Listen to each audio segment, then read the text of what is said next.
নমস্কার, কেমন আছেন সবাই? আশা করি সবাই ভালো আছেন, সুস্থ আছেন, স্বাভাবিক আছেন। ভিলেজ গার্ল পাখি ব্লগে আপনাদের সবাইকে স্বাগত জানাচ্ছি। এই দেখুন আজকের ওয়েদারটা কত সুন্দর। ঘুম থেকে এটাই বাইরে চলে এসেছি। আজকে অনেক দিন পর আমাদের এখানে রোদ্দুর উঠেছে। বাইরে থেকে সোজা চলে এলাম রান্নাঘরে। এখন আমি এখানে চা বসিয়েছি। একটু চা করব, সবাই মিলে বসে একটু চা খাবো। সবাই বলতে আমরা তিনজনে আছি, আমি, আমার মেয়ে আর আমার হাজব্যান্ড। দেখুন চাটা করছি। আর আপনাদেরকে তো বলা হয়নি, আমরা কলকাতার বাইরে থাকি। আমরা উত্তরপ্রদেশে থাকি। আমার হাজব্যান্ডের কাজের সূত্রে আমাদের বাইরে থাকা হয়। আর যেখানে থাকে সেখানকার দৃশ্যটা আপনাদের আমি দেখাবো। আর এখানে প্রচণ্ড শীত। এখানে শীতের সময় যেমন প্রচণ্ড শীত পড়ে, তেমনই গরমের সময় প্রচুর গরম হয়। চাটা খেয়ে আবার রান্না বসাবো। আপনাদের ওখানে কেমন শীত আপনারা অবশ্যই কমেন্টে জানাবেন আমাকে। আর আমার ভিডিওটা যদি ভালো লাগে আপনাদের অবশ্যই লাইক করবেন, সাবস্ক্রাইব করে নেবেন আর আমার পাশে থাকবেন আপনারা।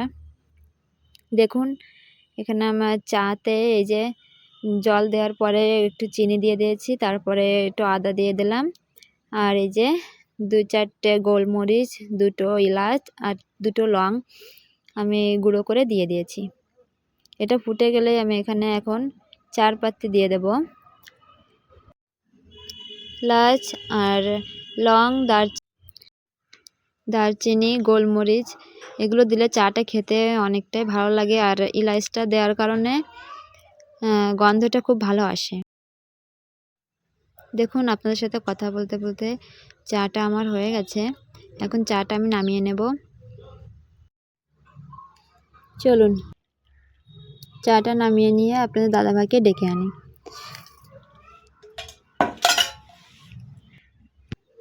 দেখুন আমরা তিনজন এখানে চা নিয়ে বসে পড়েছি আর আমি চাটা খাচ্ছি। মেয়েটা দেখো কেমন ফোনের দিকে তাকিয়ে আছে। আসলে আগে কোনোদিন আমি ইউটিউব করিনি বা ভিডিও করিনি না, ও প্রথমবার দেখছে, এই জন্য এরকম করছিল। তারপরে একটু মুচকি মুচকি হাসছে। দেখুন ও বিস্কুট খাচ্ছে, সেটা বিস্কুট খেতে খেতে ওর বাবাকে বলবে যে আমি এটা আর খাবো না। দেখুন কীভাবে বলছে, না আমি খাবো না। মুখে বলছে না, মুখে বিস্কুট আছে তো এই জন্য ও মুখে বলছে না, ও ইশারায় বলে দিচ্ছে ওর বাবাকে। দেখুন আবার আমাকে আমার মুখে যেটুকু ওর হাতে ছিল সেটুকু ওর মুখে দিয়ে দিল। আরও ছোটো তো এই জন্য ওকে আমি চাটা দেয় না। আসলে ছোটো বাচ্চাদের চা না দেওয়াই বেশি ভালো। ও কোনো দিন চা খেতে চায় না। যদি ওকে বলা হয় যে মামা তুমি চা খাবে, তা বলবে না, আমার দাঁত খারাপ হয়ে যাবে। ও চা খায় না কোনো দিন। দেখুন ওর বাবা চায়ের ভিতরে মুড়ি দিয়ে খাচ্ছে। ও আবার কী করলো, আমার চায়ের ভিতরেও ও আমাকে কটা মুড়ি দিয়ে দিল। আসলে আমি পছন্দ করি না, এই জন্য বাবা দিকে আমি তাকিয়েছি, আবার ফিরে আমার দিকে তাকাচ্ছে কী করে। আসলে চায়ের কাপের ভিতরে মুড়ি দিয়ে খেতে আমার ভালো লাগে না। এমনি চা খাবো তার সঙ্গে মুড়ি খাবো সেটা ঠিক আছে, কিন্তু চায়ের কাপের ভিতরে মুড়িটা দিলে মুড়িটা কেমন নরম হয়ে যায় না, ওটা আমার কেমন একটা ভালো লাগে না। চাটা খাওয়া শেষ করে দেখুন চলে আসলাম আমরা যেখানে থাকি, যে রুমে থাকি তার সামনেটায়। আমাদের রুমের সামনে হচ্ছে এই যে এরকম রাস্তা চলে গেছে, রোড, আর দুই সাইডে এরকম দোকান। এখানে একদম পুরো বাজারের পরেই আমরা থাকি। আর দেখুন পিছনে আমাদের দোকানটা আপনি আপনাদেরকে দেখাচ্ছি। এই যে ওই যে একটা ঘর দেখা যাচ্ছে, ওখানে কিছু লোক থাকে। আর এই যে আমাদের ঘর, এখানে আমরা থাকি। চলুন আপনাদেরকে একবার ভিতরটা দেখিয়ে দিই। আপনাদের দাদাভাই এখানে ডাক্তারি করে, আর এই যে এখানটায় বসে ডাক্তারি করে, এখানে বসে, এখানে রুগী টুগি দেখে। আর এই যে ভিতরটা, ভিতরে চলে যাচ্ছি। এই যে আমাদের ঘরের ভিতরে কারেন্ট ছিল না, তার জন্য একটু অন্ধকার অন্ধকার লাগছে। আর এই যে এটা পিছনের দিকটায়, এই পিছনের দিকটায় যে কল, মোটর, বাথরুম, আর যে পিছনে একটা এই যে খাট আছে, আর ওই সাইডটা আমরা রান্না করি। এটা আমরা নিজেরাই করে নিয়েছি। এখানে কিছু পিছনে আগে কিছু ছিল না, শুধু একটা রুম ছিল, কিন্তু তোমার দাদাভাই নিজের হাতে সব কিছু করেছে। এই যে দেখছো রান্নার যে জায়গাটা, রান্নার এই টেবিলটাও তোমাদের দাদাভাই করেছে। আর রুমের ভিতরে আমার কাপড় বা কসমেটিকের জিনিস মানে সব কিছু রাখার জন্য তাক করে দিয়েছে, সেটা আবার খুব সুন্দর করে বানিয়ে দিয়েছে। খুব সুন্দর, উনি হাতের কাজ খুবই ভালো পারে, যেমন প্লাস্টার থেকে শুরু করে দর্জি করা, মানে সব কিছুই পারে ও। এমন কোনো কাজ নেই মনে হয় যে ও পারবে না। স্বাভাবিক জীবনে যে কাজগুলো লাগে সেগুলো সব করতে পারে। দেখুন তারপর আমি এখানে বসে এই যে রান্না করব, তার জন্য সিম আর আলু কেটে নিচ্ছি। আলু আর সিম সিদ্ধ দেব, সিদ্ধ ভাত করবো আজকে।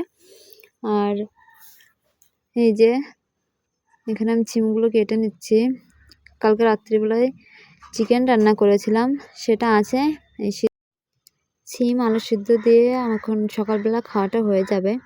আর আপনারা তো জানেনই কলকাতার সকালবেলায় সবাই সিদ্ধ ভাতই করে আর দুপুরবেলায় রান্না করে জমিয়ে খায়।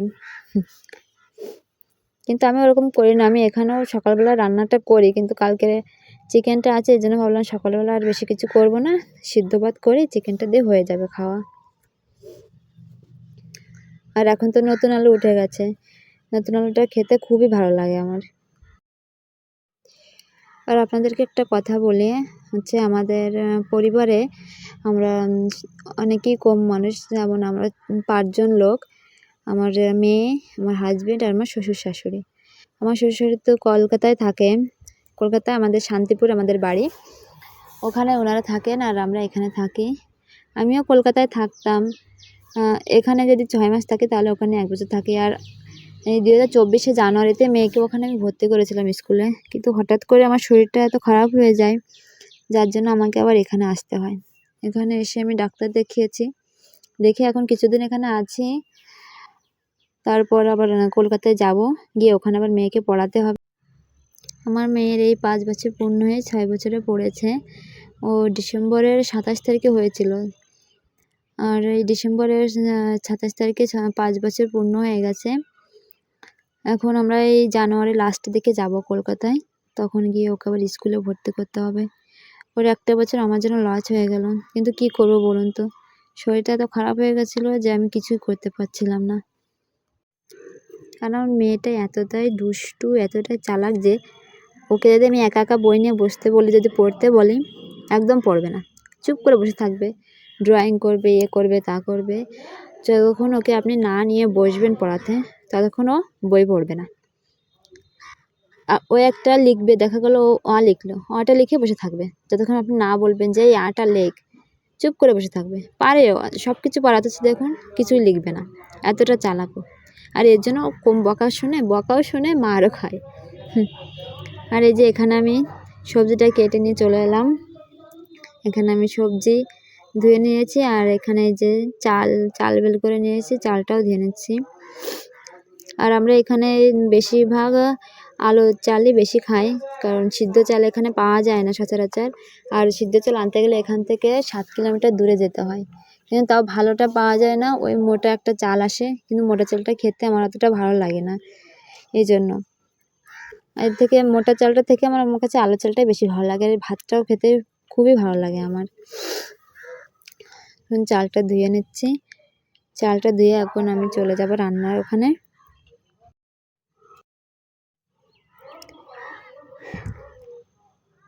চলুন তাহলে চালটা ধুয়ে নিই, তারপর আবার আপনাদের সাথে কথা হচ্ছে। আপনারা ভিডিওটি দেখতে থাকুন।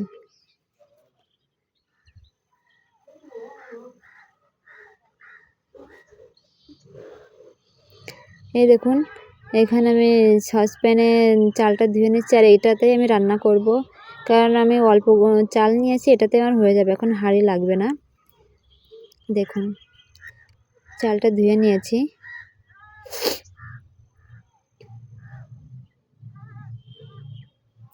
আর এই চালটাতে অনেক ময়লা আছে জানেন তো, মানে আমি ঝেড়েছি, ঝাড়ার পরেও না এই কেমন তুষ একটা আছে, হালকা ছোট ছোট গুঁড়ো গুঁড়ো কীরকম, ওটা আমার অনেকবার ধুতে হয়, না ধুলে আবার হয় না, ওর ভিতরে থেকে যায়। আর আমি এখান থেকেই একজনদের বাড়ি থেকে চালটা নিয়েছি, এখানে খেতে ওরা চাষ করে, ওনারা আমাদের চালটা দিয়েছিল, কিন্তু চালটা তেমন একটা পরিষ্কার না, ধুতে অনেকবার ধুতে হয় চালটা। আমরা ইউপিতে জৌনপুর ডিস্ট্রিক্টে থাকি। আপনারা কাশী বিশ্বনাথের কথা হয়তো শুনেছেন। আমাদের এখান থেকে 50 কিলোমিটার যেতে হয় কাশী বিশ্বনাথে যেতে গেলে। আর আমরা যে এখানে থাকি ইউপিতে, এখানকার লোকগুলো না ভালো, মানে আমার সাইডে যারা থাকে এনারা তো খেতে চাষবাস করেন। তো যেমন ধরেন আলু, রসুন, তারপরে চাল, গম নিজেরাই খেতে চাষ করে। আবার আমাদেরকে এসে বলে যে এগুলো নাও, রেখে দাও, খাবে তোমরা রান্না করে। আর এই যে শাক আছে, পালং শাক হোক, এগুলো আবার খেতে চাষ করে, এগুলো আবার আমাদের বাড়িতে এসে দিয়ে যায়। আখগুলো আমাদের বাড়িতে এসে দিয়ে যায়, ওরা আখও চাষ করে এখানে। দেখুন এখানে আমি সিম আর আলুটা চাউলের ভিতরে দিয়ে দিয়েছি, দিয়ে এটা এখন ওভেনের উপরে বসিয়ে দেব।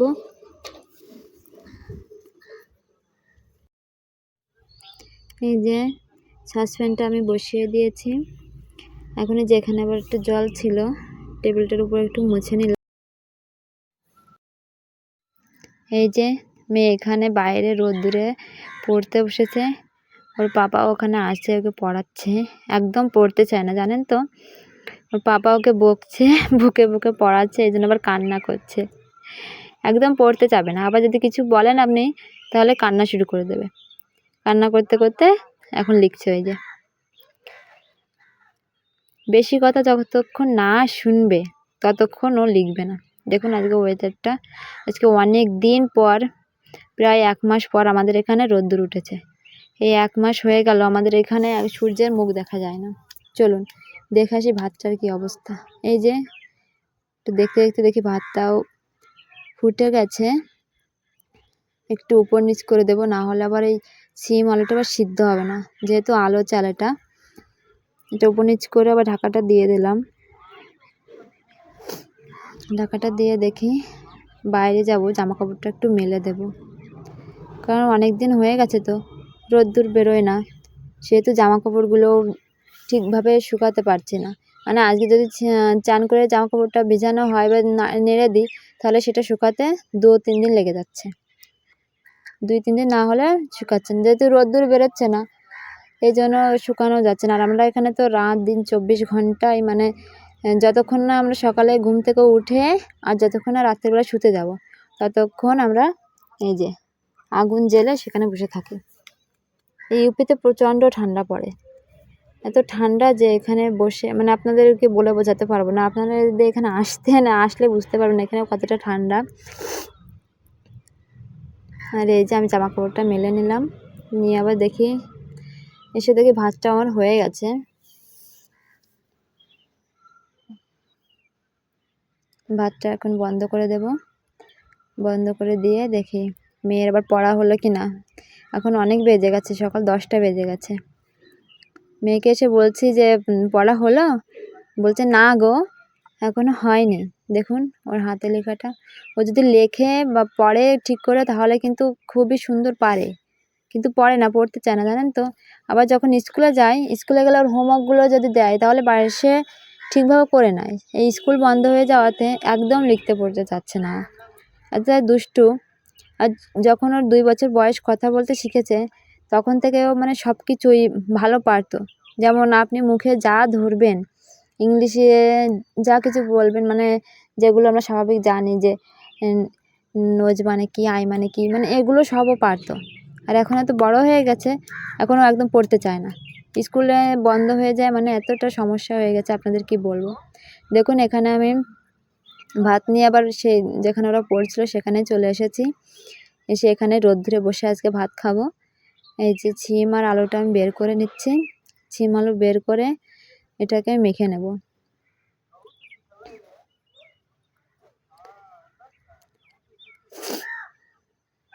এই যে এতটাই গরম যে আমি তো হাত দিতে পারছি না। তারপরে ভাবছি যে থালে ভাতটা বেড়ে নিই, তারপরে ওখান থেকে আলু ছিমটা বের করে নেব, তাহলে বেশি ভালো হবে। এই যে দেখুন প্রচণ্ড গরম ছিল, রান্না করে সাথে সাথে নিয়ে এসেছি, খেতে বসে গেছে, এই জন্য ভীষণ গরম এটা। এই দেখুন প্রথমে হাতাটা দিয়ে একটু ইয়ে করে নিচ্ছি, না হলে হাত দিয়ে হবে না। হাত দিয়ে মানে এতটা গরম ছিল আমি হাত দিতেই পারছিলাম না। আর আবার আলু সিদ্ধ করলে আপনাদের দাদাভাইকে বলি, ও করে দেয়, কিন্তু আজকে আর ওকে বলিনি, হচ্ছে আমিই করি, রোজ তো করে, ও মাখিয়ে নেয়। আমি গরম জিনিসে হাত দিতে পারি না বেশি একটা। দেখুন আমি এখানে কিছুই দেবো না, ব্যাস লবণ আর এখানে আমলার একটা আচার আছে, ওই আচারের তেলটা দেবো আমি। এই আমলার আচারের তেলটা দিয়ে মাখলে না খুবই সুন্দর লাগে খেতে। আর এই আচারটা হলো আমাদের আপনাদের দাদার বন্ধুর শ্বশুরবাড়ি থেকে নিয়ে এসেছিলো। তা আমি বলেছিলাম যে আচার নিয়ে আসলে কিন্তু আমাকে দিতে হবে, তা আমাকে দিয়েছে একটা আমের আচার, একটা আমলার আচার। তো এই যে আমের আচারটা নিয়ে আসিনি, এখানে আমলার আচারটা নিয়ে এসেছি। আর এই যে এখান থেকে আমি তেলটা দিয়ে দেব। এই তেলটা দিয়ে আসলে আলুটা মেখে খেতে এত সুন্দর লাগে, তা আপনাদেরকে কীভাবে বলবো। আপনারাও আচারের তেল দিয়ে আলু মাখা বা সিম ভর্তা খাবেন, দেখেন বুঝতে পারবেন কতটা ভালো লাগে। চলুন মেখে নিয়ে এখন এই যে খাওয়া শুরু করব আমরা। আর মেয়েটা বলছে মাম্মা আমার খিদে লেগে গেছে, জলদি দাও ভাত। আর ও এটা যদি আমি দিই আলু, যে আলু সিদ্ধ করেছি, সিম সিদ্ধ করেছি, এগুলো আবার এখন খাবে না, কারণ এখন চিকেনটা আছে। ও আমার মেয়েটা মানে চিকেন খেতে, চিকেন মাটন যাই বলে না কেন খেতে ভীষণ পছন্দ করে।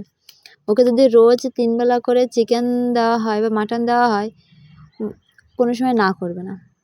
আরও 3 বেলার জায়গায় 5 বার ভাত খাবে। আর যদি নিরামিষ থাকে তাহলে খায়। ওকে নিয়ে আমার কোনো সমস্যা না, জানেন তো। ওইটুকু বাচ্চা, তাহলে কি হয় যে ছোটো বাচ্চারা বলে খাবো না, এ করবো না, তা করবো না, যেমন তরকারি খেতে চায় না বা অন্য কিছু খেতে চায় না, কিন্তু আমার মেয়েটা তেমন না। ওকে আমি যা দেবো, তাই আমি যদি লবণ ভাতও ওকে দিই ও পেট ভরে খেয়ে উঠবে। কিন্তু ওর মাংসটা মানে ভীষণ প্রিয়, মাংসটা ওর ফেভারিট। ওকে রোজ ওকে মাংস দাও, ও মাংসটা খাবে। দেখুন এখানে আমি খাওয়া শুরু করে দিয়েছি। হ্যাঁ, মাখাটা খুব ভালো হয়েছে। আমার কাছে মনে হচ্ছিল লবণটা একটু কম, কিন্তু বাবা বললো যে না লবণটা ঠিক আছে। এই যে মেয়েকে খাওয়াচ্ছি, আবার ফোন দেখছে, ফোন না দেখলে আবার খাওয়া হয় না।